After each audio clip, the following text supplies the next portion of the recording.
नमस्कार, मैं कोकिन आप सभी का हार्दिक स्वागत करती हूँ आपके अपने YouTube चैनल आर के हिंदी एकेडमिक्स पर। दोस्तों, हम कर रहे हैं ईएमआरएस टीजीटी पीजीटी हिंदी के रिगार्डिंग क्लासेस। अभी आपका ईएमआरएस का एग्जाम टीजीटी पीजीटी हिंदी का 22 मार्च को होने वाला है। तो इससे संबंधित प्रश्नोत्तरी मैं आपके सामने लेकर आती हूँ। मैंने आदिकाल, भक्तिकाल, रीतिकाल और आधुनिक युग में भारतेंदु युग यानी 4 क्लासेस मैंने आपको करवा दी हैं।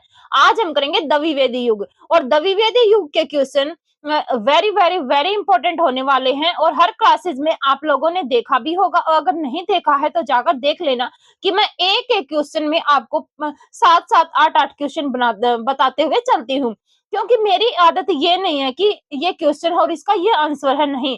एक्सप्लेनेशन के साथ मैं आपको क्वेश्चन बताती हूँ। पीछे आपने मेरी क्लासेस को देखा होगा, अगर नहीं देखा है तो जाकर देख लीजिए। अगर मेरी वीडियो आप लोगों को पसंद आती है तो कमेंट बॉक्स में कुछ तो राय दिया करो भाई कि मैम हाँ क्लास आपकी अच्छी है, अच्छी नहीं है। आपका पॉजिटिव और नेगेटिव टीचर के लिए क्या करता है, एक फीडबैक का काम करता है। तो आप कमेंट बॉक्स में जरूर बताया करो कि मैम हाँ सच में हमें आपकी क्लासेस पसंद आ रही हैं। तो आज हम करेंगे द्विवेदी युग। जो द्विवेदी युग है, जैसे आप जानते हैं कि हमारा जो हिंदी साहित्य आदि, भक्ति, रीति और आधुनिक काल, लेकिन आधुनिक काल में हमारा जो साहित्य है वो अलग अलग विधाओं में सॉरी अलग अलग भागों में विभाजित हो जाता है। विधाएं भी आती हैं वैसे इसमें, क्योंकि इससे पहले हमारा क्या लिखा गया था, सिर्फ रीति काल तक हमारा सिर्फ पद्य वाला भाग ही लिखा गया था। आधुनिक काल में आकर गद्य काल की शुरुआत हो जाती है। तो आधुनिक काल में आप लोग देखते हो कहानी है, उपन्यास, संस्मरण, रिपोर्टाज, रेखा चित्र, संस्मरण, यात्रा वृत्तांत, अनेक तरह की विधाओं का आधुनिक काल में आगमन हो जाता है। तो हमने और वैसे भी आधुनिक काल भारतेंदु युग, द्विवेदी युग, छायावादी युग, प्रगतिवाद, प्रयोगवाद, नई कविता, समकालीन कविता, साठोत्तरी कविता, फिर दलित कविता, इस तरह से अनेक भागों में हमारा आधुनिक काल बटा हुआ है। तो मैंने भारतेंदु युग करवा दिया। आज हम करेंगे भारतेंदु युग के बाद कौन सा आता है, द्विवेदी युग।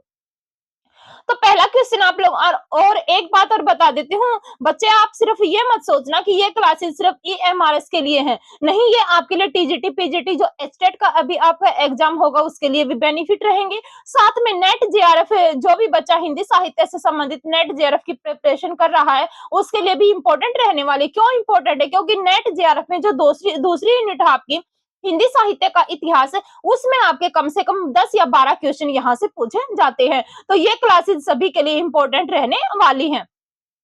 पहला क्वेश्चन क्या दिया गया है कि नागरी प्रचारणी सभा कांसी और सरस्वती पत्रिका के उद्योग में शामिल नहीं है। यहाँ पर ये उद्योग वो उद्योग नहीं है जो कारखाने से रिलेटेड है, नहीं। उद्योग का अर्थ क्या होता है कि इसके परिश्रम में यानी नागरी प्रचारणी सभा कांसी है और जो सरस्वती पत्रिका है इसके उद्योग यानी कि इसको जो सफल बनाने के लिए कौन शामिल नहीं है, ये पूछा गया आपसे। क्या पूछा गया कि कौन शामिल नहीं है?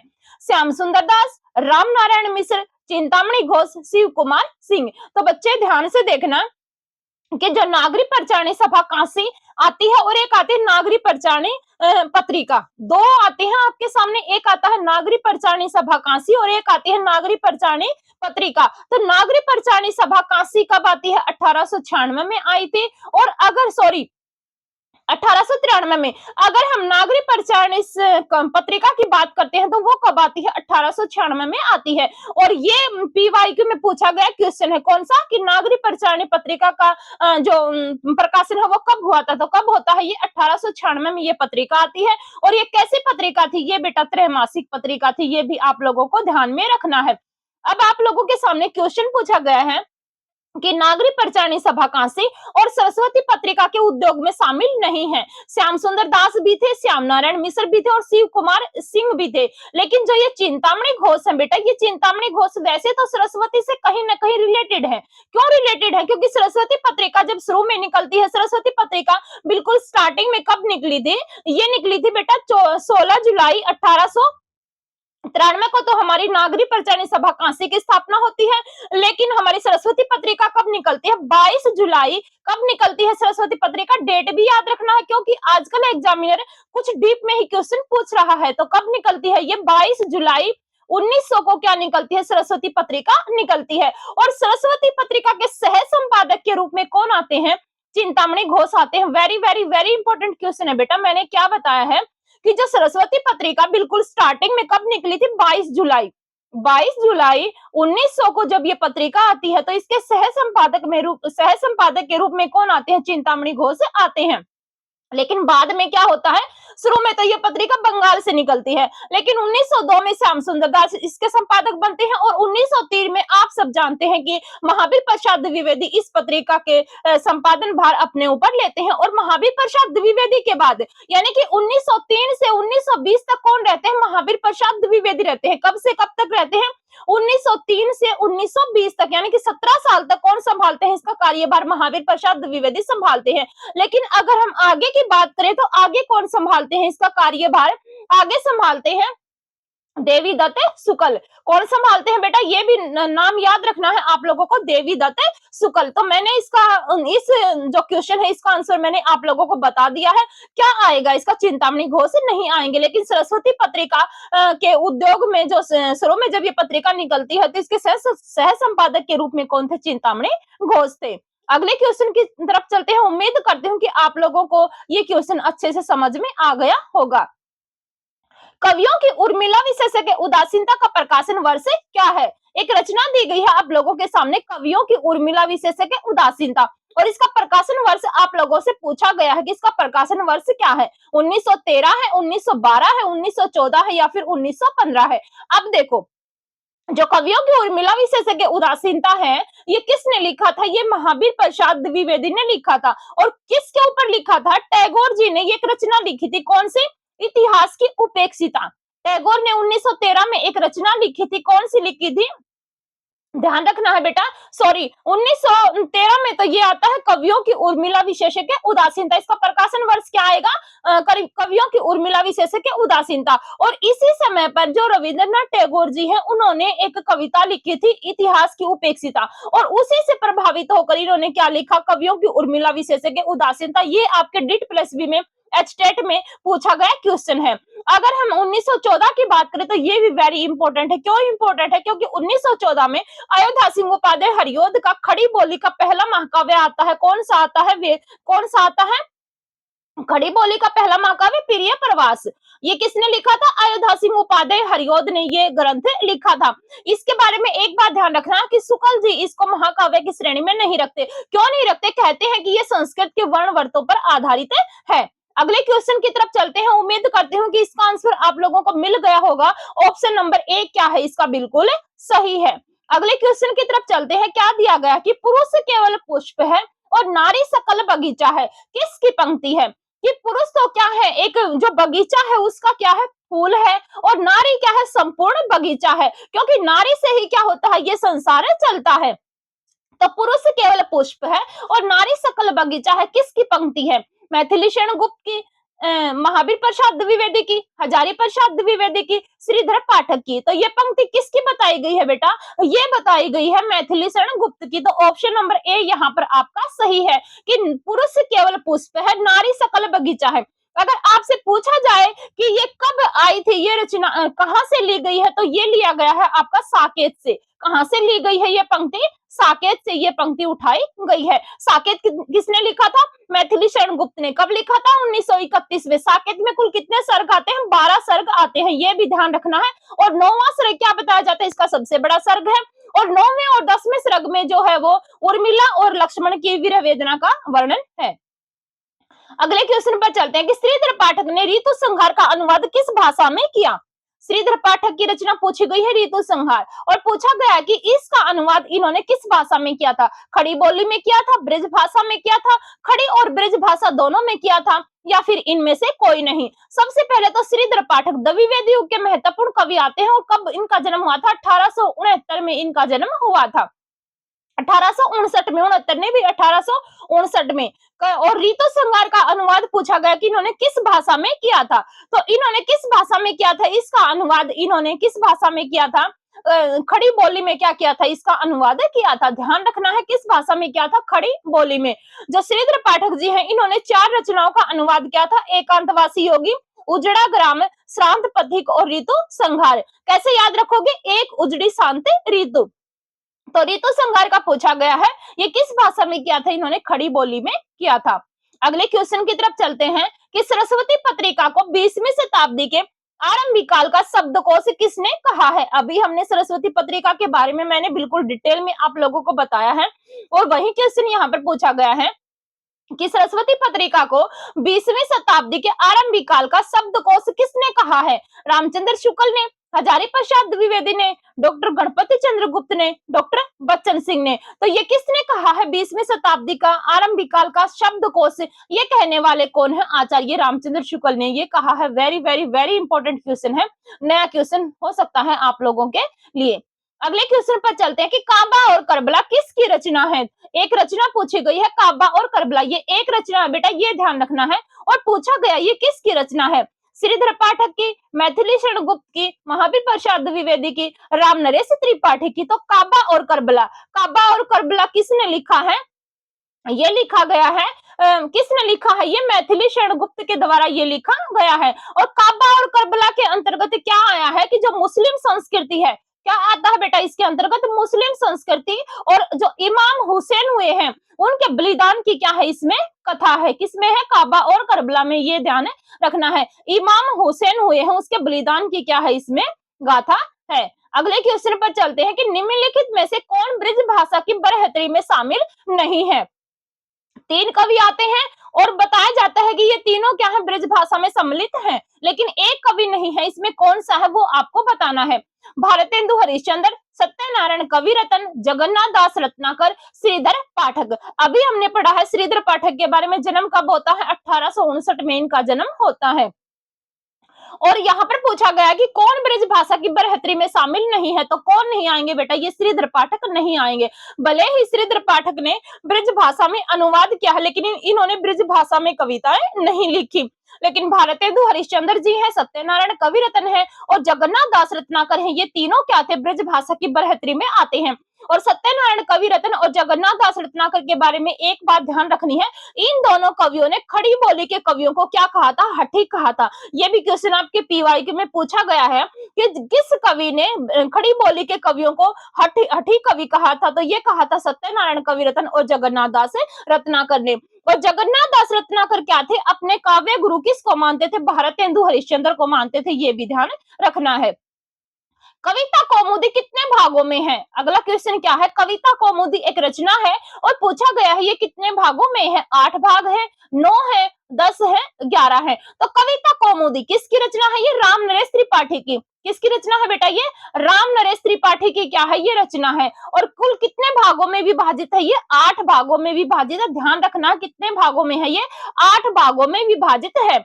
इसमें बांग्ला है, हिंदी है, उर्दू है, संस्कृत है और इन सब के क्या लिए गए हैं? लोकगीत इस रचना में लिए गए हैं। तो ये रचना किसकी है? राम नरेश त्रिपाठी की। कितने भाग है इसमें? 8 भाग है। कौन कौन सी भाषाएं हैं? बांग्ला, उर्दू, हिंदी और संस्कृत के क्या है इसमें लोकगीत दिखाए गए हैं। अगले क्वेश्चन पर चलते हैं कि द्विवेदी जी के निबंधों से ऐसा जान पड़ता है कि लेखक मोटी अकल के पाठकों के लिए लिख रहा है। यह कथन किसका है?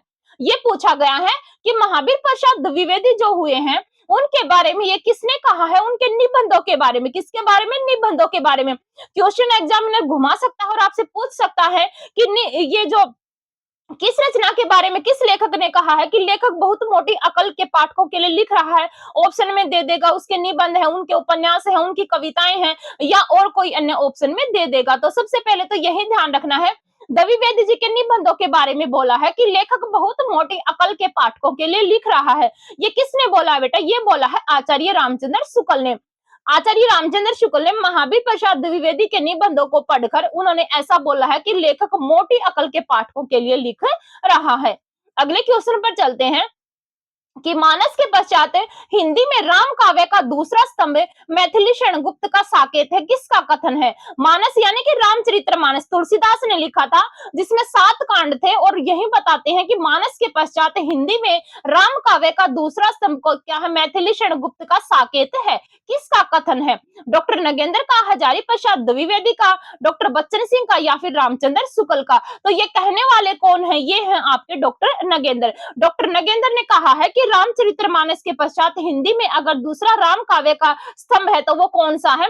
मैथिली शरण गुप्त का साकेत है। साकेत कब लिखा था इन्होंने? 1931 में लिखा था। इसमें कुल कितने सर्ग हैं? 12 सर्ग हैं और जो 9वां और 10वां सर्ग है वो उर्मिला के विरहवर्ण से संबंधित है। ये एस्टेट पीवाईक्यू में पूछा गया क्वेश्चन है। अगले क्वेश्चन की तरफ चलते हैं कि निम्न रचनाओं को पहले से बाद के क्रम पर लगाइए। यहाँ पर नगेंद्र नहीं आएगा भाई, यहाँ पर आएगा कि पहले से बाद के क्रम के आधार पर आपको इन रचनाओं को लगाना है। प्रिय प्रवास, पारिजात, वेदही बनवास, मरम स्पर्श। तो ये चारों रचनाएं वैसे किसकी हैं? ये है अयोध्या सिंह उपाध्याय हरिओद की। प्रिय प्रवास, पारिजात, वेदही बनवास और मरम स्पर्श, ये चारों रचनाएं किसकी हैं? ये हैं अयोध्या सिंह उपाध्याय हरिओद की। तो प्रिय प्रवास कब आता है? 1914 में आया था। अगर हम पारिजात की बात करें तो 1937 में आता है। वैदेही बनवास 1941 में आया था और मरम स्पर्श कब आता है? 1956 में आता है। प्रिय प्रवास में कुल कितने सर्ग हैं? प्रिय प्रवास के अंतर्गत कितने सर्ग हैं? 17 सर्ग हैं। वेद जो पारिजात है इसमें कितने सर्ग हैं? इसमें 15 सर्ग हैं। और जो वेदही बनवास है इसमें कितने सर्ग हैं? इसमें 18 सर्ग हैं। ये भी ध्यान रखना है। तो इसके अकॉर्डिंग आपका ऑप्शन नंबर ए यहाँ पर बिल्कुल सही है। चारों रचनाएं वेरी वेरी वेरी इंपॉर्टेंट है। इनका प्रकाशन वर्ष भी ध्यान रखना है और इनमें कितने सर्ग है ये भी ध्यान रखना है। वेदही बनवास आपके स्टेट में पूछी गई रचना है। एक बार तो आपसे ये पूछा गया था कि वेदही बनवास किसकी रचना है।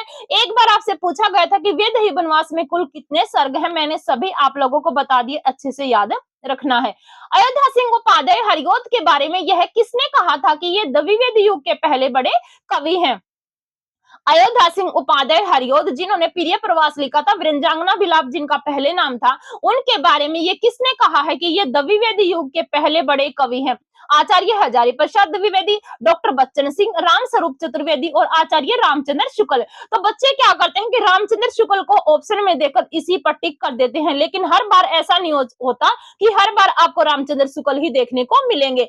भले ही ऑप्शन में रामचंद्र शुक्ल है बट दूसरा भी जा सकता है, लेकिन इसका क्या होएगा? इसका हो जाता है आपका राम स्वरूप चतुर्वेदी। और आजकल अगर आप एग्जामिनर की भाषा को पकड़ रहे हो, आप एग्जाम दे रहे हो, तो अब रामचंद्र शुक्ल को थोड़ा सा साइड कर दिया है और अब राम स्वरूप चतुर्वेदी और डॉक्टर बच्चन सिंह को एग्जामिनर उठाने लगा है। राम स्वरूप चतुर्वेदी की इतनी मोटी किताब आती है बेटा, अच्छे से उस बुक को पढ़ लेना।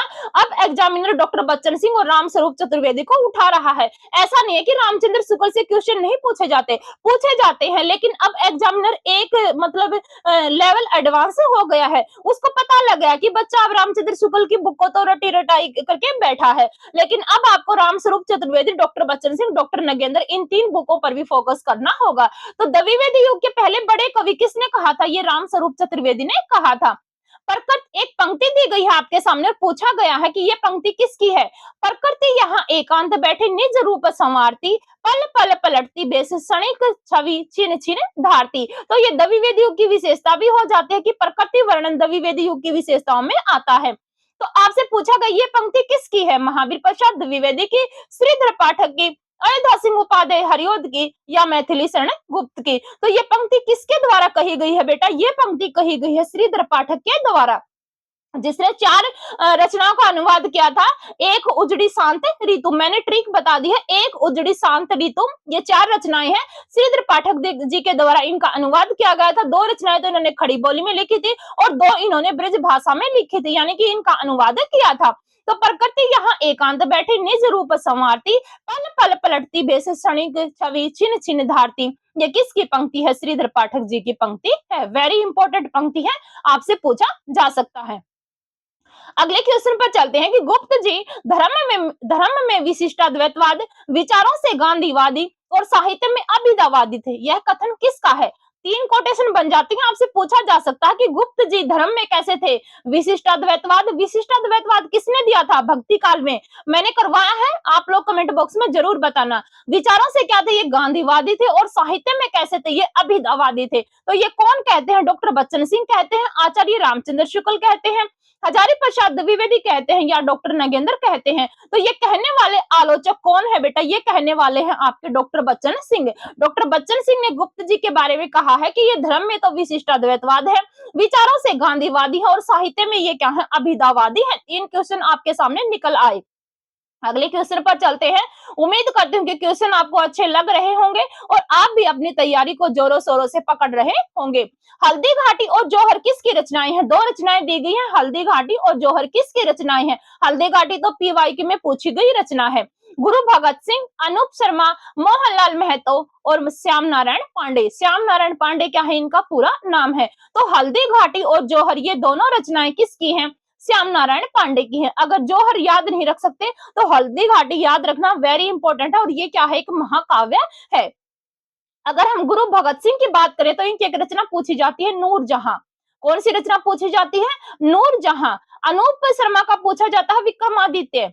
अनूप शर्मा का क्या पूछा जाता है? विक्रमादित्य पूछा जाता है। और अगर हम मोहनलाल महतो वियोगी की बात करें तो इनका पूछा जाता है आर्यावर्त। आर्यावर्त किसका है? मोहनलाल महतो वियोगी का। अगले क्वेश्चन पर चलते हैं कि चारों चंद्र की चंचल किरणें खेल रही थी जल थल में, स्वच्छ चांदनी छटक रही थी अवनी और अंबर तल में।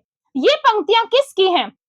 सॉरी, ये पंक्तियां किस रचना से हैं, ये पूछा गया है। वैसे तो आप लोगों को ये पता होगा कि किसकी है, बार बार आपके एग्जाम में ये पंक्तियां पूछी गई हैं, लेकिन अब एग्जामिनर एक लेवल आगे है। तो आपको आपसे पूछा गया कि ये पंक्तियां किस रचना से हैं? पंचवटी से, साकेत से, यशोधरा से, किसान से। तो ये चारों रचनाएं वैसे किसकी हैं? यहाँ पर नाम दिया गया है गुप्त जी, यानी कि मैथिली शरण गुप्त। चारों चंद्र की चंचल किरणें खेल रही थी जल थल में, स्वच्छ चांदनी छटक रही है अवनी और अंबर तल में। अवनी, अवनी का अर्थ क्या होता है बेटा? धरती। तो पूछा गया है ये पंक्तियां गुप्त जी की किस रचना से हैं? तो ये किस रचना से है गुप्त जी की? ये है आपकी पंचवटी से। पंचवटी कब आती है? 1955 में आई थी। साकेत कब आई थी? 1931 में साकेत आया था।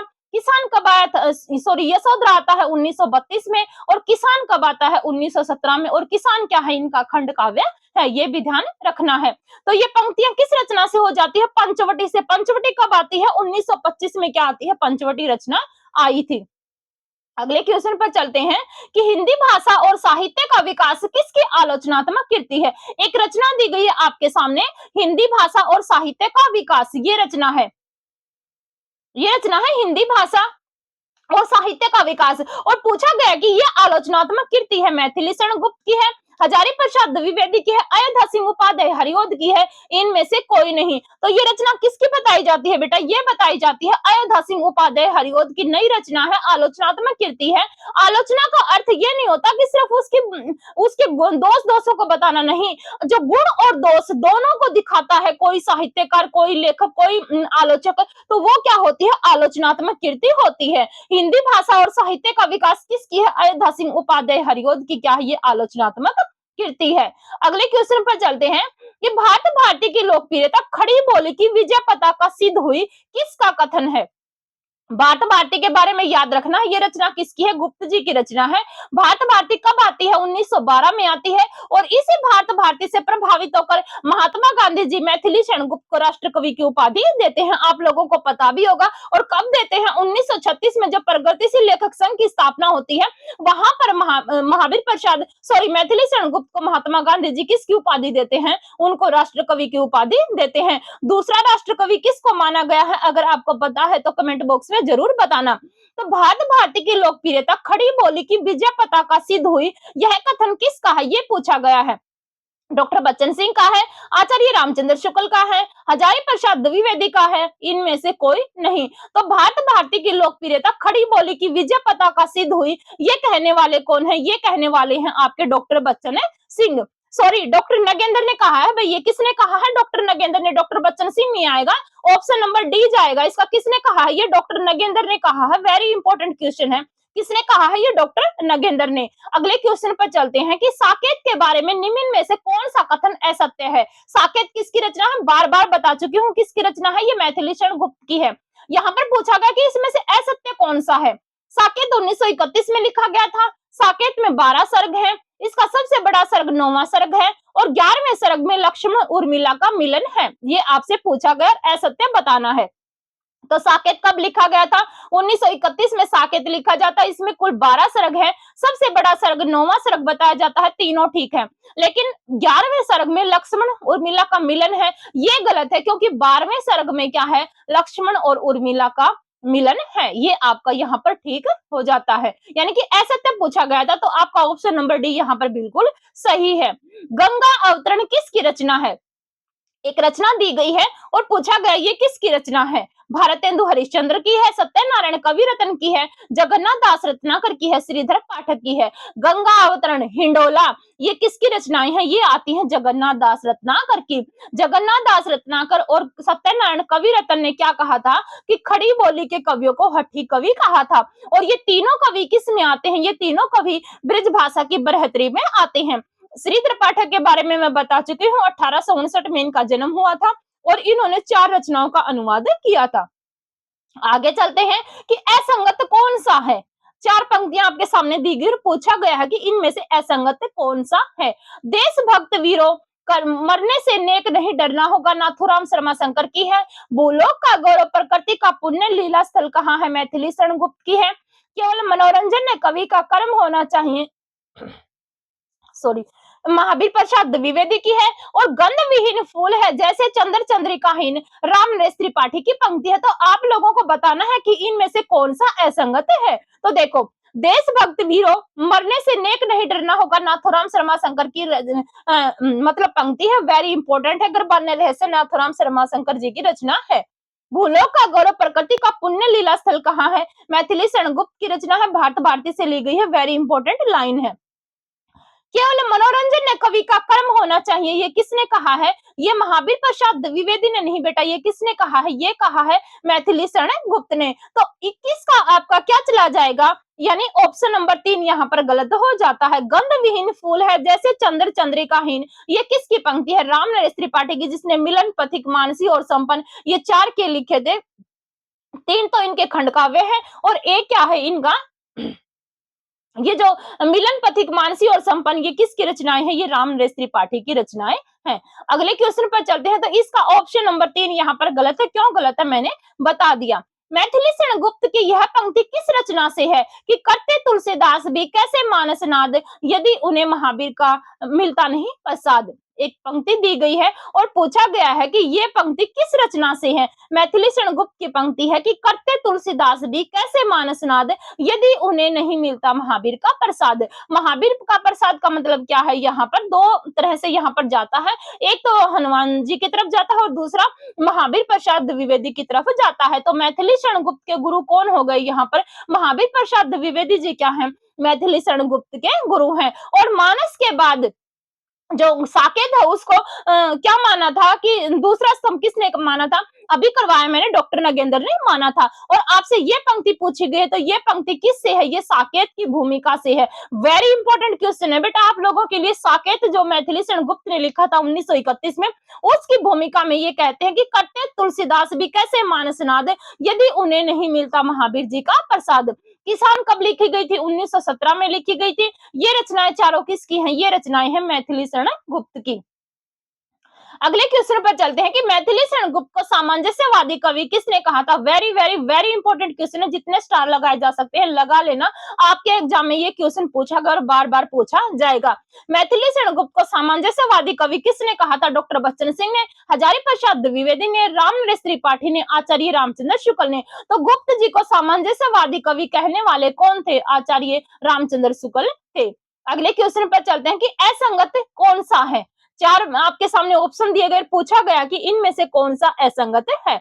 नाथूराम शर्मा शंकर के बारे में क्वेश्चन पूछा गया है कि नाथूराम शर्मा शंकर को आंसू कवि कहा जाता है। आंसू कवि कौन होता है? जो किसी एक शब्द के ऊपर पूरी कविता लिख देता है। जैसे जब आप नेट का एग्जाम पढ़ते हो तो वहां पर एक रचना लगी हुई है तुलसीराम की, मुर्दैया। मुर्दैया में एक नाम आता है जो जोगी बाबा। जोगी बाबा क्या करते हैं कि वो क्या है, एक आंसू कवि है, यानी कि एक एक शब्द ले लेते हैं और उसी के ऊपर क्या कर देते हैं, पूरा पद्य गढ़ देते हैं। तो नाथूराम शर्मा शंकर को क्या कहा गया? आंसू कवि कहा जाता है। कविता कामिनी कांति को महावीर प्रसाद द्विवेदी ने कहा था। भारतेंदु प्रज्ञेंदु राजा शिव प्रसाद सितारे हिंद ने कहा था। साहित्य सुधार इनको मिश्र बंधुओं ने कहा था। तो इनमें से असंगत बताना है, कौन सा असंगत है। तो नाथूराम शर्मा शंकर को आंसू कवि कहा जाता है, बिल्कुल सही है। कविता कामिनी कांत महावीर प्रसाद द्विवेदी ने कहा था, ये भी सही है।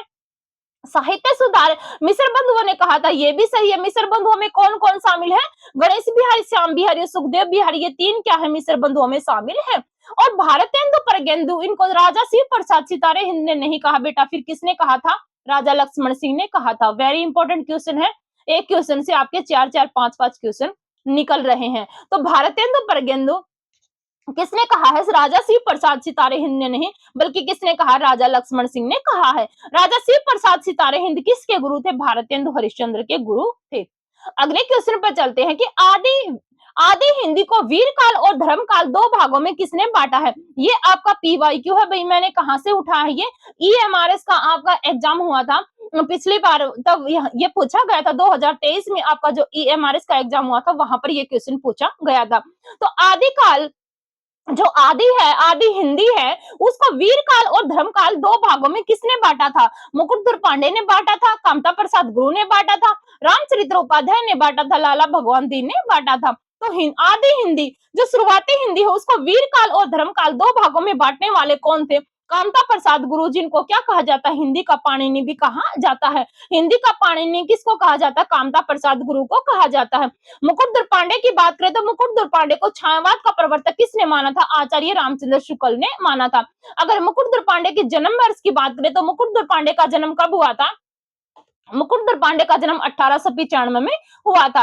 रामचरित्र उपाध्याय को द्विवेदी युग का सूक्तिकार माना जाता है। और लाला भगवान दिन की एक फेमस कहानी है इनकी, प्लेग की चुड़ैल। प्लेग की चुड़ैल किसकी कहानी है? लाला भगवान दिन की। ये भी याद रखना है, आपके एग्जाम में पूछा जा सकता है। तो इसके अकॉर्डिंग आपका ऑप्शन नंबर बी यहाँ पर बिल्कुल सही है। तो ये थे आपके द्विवेदी युग के 25 क्वेश्चन। मैं हर क्लास में आपके सामने 25-25 क्वेश्चन लेकर आती हूँ, ताकि आप लोगों का रिविजन हो जाए।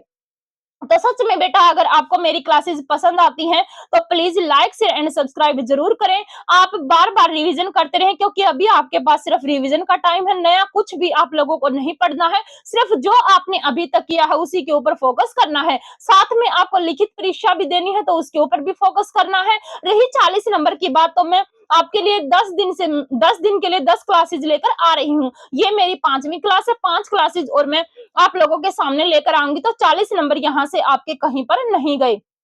तो क्लासेज को अच्छे से देखना है। कॉपी पेन अपने साथ रखा करो। जब भी किसी की भी आप क्लासेस लेते हो तो कॉपी पेन साथ रखा करो। जहां पर ये लगता है कि हाँ मेरा ये क्वेश्चन गलत है, मुझको यहाँ पर डाउट लग रहा है, तो तुरंत उस क्वेश्चन को नोट करो और क्लास खत्म होने के बाद उसका रिविजन करो। उस टॉपिक को भी देखो कि ये क्वेश्चन गलत है तो क्यों गलत है, और यहाँ पर डाउट था तो क्यों डाउट था। अगर आप क्यों का अपने आप से जवाब नहीं लोगे, तब तक आप अच्छे से तैयारी नहीं कर सकते। तो अपनी तैयारी को मतलब एक अप लेवल पर लेकर जाना है। अब सिर्फ आपके पास 5 या 6 दिन का ही टाइम है। तो बार बार रिवीजन पर क्या करना है, आप लोगों को फोकस करना है। आपने जो शॉर्ट नोट्स बनाए हुए हैं, सिर्फ उन्हीं का क्या करना है, रिवीजन करना है। इधर उधर नहीं भटकना है। फिर से कहती हूँ, बार बार आपको सिर्फ आपका जो रिवीजन है, आपकी जो लिखित परीक्षा होने वाली है, लिखित पर भी आपको ध्यान देना है। दूसरी तरफ आपके जो 40 नंबर के एमसीक्यू पूछे जाएंगे, उस पर भी ध्यान देना है। तो वीडियो पसंद आती है तो लाइक कर दिया करो, शेयर कर दिया करो, और सब्सक्राइब करना जाते जाते बेल आइकन दबाना मत भूलना, ताकि मेरी आने वाली हर वीडियो का नोटिफिकेशन आपको मिलता रहे। 5 क्लासेज मैं आप लोगों के सामने दे चुकी हूँ। 5 क्लासेज और मैं जब तक आपका पेपर होता है मैं आपको प्रोवाइड करवा दूंगी। तो 40 नंबर आपके यहाँ से कहीं नहीं गए, अगर आपने क्लासेज को ध्यान से देखा है तो। क्योंकि मैं एक क्वेश्चन में आपके 6-6 7-7 क्वेश्चन क्या करवा रही हूँ, साथ-साथ में करवा रही हूँ। तो मिलती हूँ आप लोगों से नेक्स्ट वीडियो में छायावाद के साथ। तब तक के लिए नमस्कार। अपना और अपनों का ध्यान रहे, खुश रहे, मस्त रहे, आबाद रहे, और यूं ही मन लगाकर अपनी पढ़ाई करते रहें और अपने टारगेट को अचीव करें। Thank you.